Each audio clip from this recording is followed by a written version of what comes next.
Hello, my name is Sasha Struthers. I'm an employer defense attorney here in Los Angeles, and today I'm doing a video on 6 easy ways to avoid wage and hour lawsuits or wage and hour class actions, sometimes referred to as PAGA claims.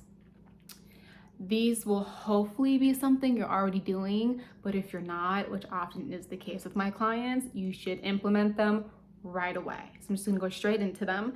The first one is no more rounding your timesheets. I love me a very classic, like punch in, punch out machine. It's manual. There's little room for, electronic error, and it's hard to contest those. They're a little tedious. I prefer them. Also, there's other options depending on what your industry is or what your business is. There's other electronic means, but have accurate time records and do not round them. Don't round them down, don't round them up, just pay exactly for the time the employee worked. The second one is give your meal breaks to your employees earlier rather than later. So by law, you're supposed to give an employee their 30-minute meal break before the 5th hour. I encourage clients to do it around the 4th hour. It gives you margin of error. You're not pushing it against the clock. And also employees do not love getting meal breaks, towards the beginning of their shift. They just don't like it. For company morale reasons, I say around the 4th hour is a good marker. Following up to that, be very generous and overcompensate with your meal breaks. By law, you only have to give 30 minutes. I recommend to my clients to give an hour. It just is much better. It's harder to contest that an employee didn't get their break. An hour is more than what's required of you by law. So I would tell my clients aim for an hour and schedule it in.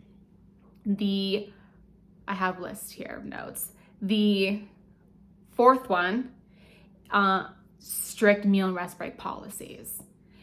I prefer standalone policies. You can have handbooks, whatever works for you, but have a policy and be sure to let your employees know.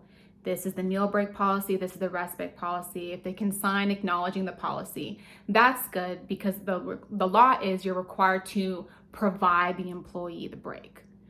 So with that being said, another way you enforce the policy is by writing up an employee who doesn't obey it. So for instance, if an employee works through their meal break, even though they know they're supposed to take it and they don't, which happens for many reasons, but they work through it, you obviously have to pay them for the time they worked and you have to pay that premium or whatever overtime amounted. So you have to accurately compensate them for that. But you can write them up for violating the workplace policy if it was done intentionally, which happens very often. So again, strict policies and enforce them equally across the board to all employees.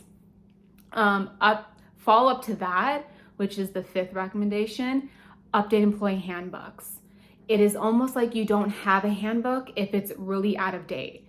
When you first got a handbook and you were very proud of yourself, I'm very proud of you for having a handbook to begin with. It is great, but if it is out of date, it does nothing to help you win a defense. So you should spend the money hiring an employment attorney like myself to review the handbook because the laws change rapidly and multiple times a year at this point in California. So it is worthwhile investment to have your handbook updated and reviewed at least once a year. Ideally around the beginning of the year, because that's usually when new laws take effect. So like January 1st, 2021. And the last one is avoid meal break waivers. Sometimes employees have very ambitious social lives and they want to leave work earlier rather than later, and they'll ask to waive the break. Like, can I just work through my shift and leave earlier? Sometimes you can't accommodate that because you have employees scheduled a specific way to meet specific operational demands.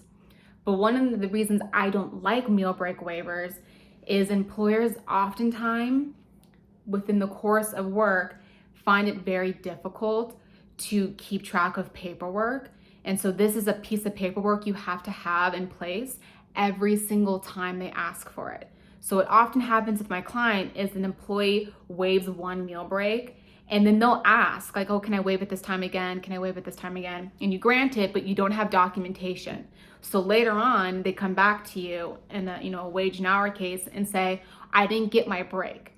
And then your response is, well, we had a meal break waiver. You didn't have it for that shift though. And then it becomes your word against employee word, and credibility is usually never on the employer side when it's a lack of paperwork problem. In this case, the meal break waiver. So I suggest for employers, just unless they really, really need it, try to avoid the meal break waiver and just schedule the break and have the employees take the break. So those are my 6 recommendations that are pretty easy that you can implement right away to avoid wage and hour lawsuits in the future. Should you have any other questions, whether it's about employment law or specific employee issues, even about this video and the content of it, by all means, please reach out to me. My information will be in the description box below. I would love nothing more to help you. I do have free 15-minute consultations if it's something that's pretty quick that we can work through. Again, always, if you have questions, you should contact an attorney, because in the long run, it is a very cost-effective way to avoid, lawsuits when feasible. So thank you very much for watching this video, and goodbye.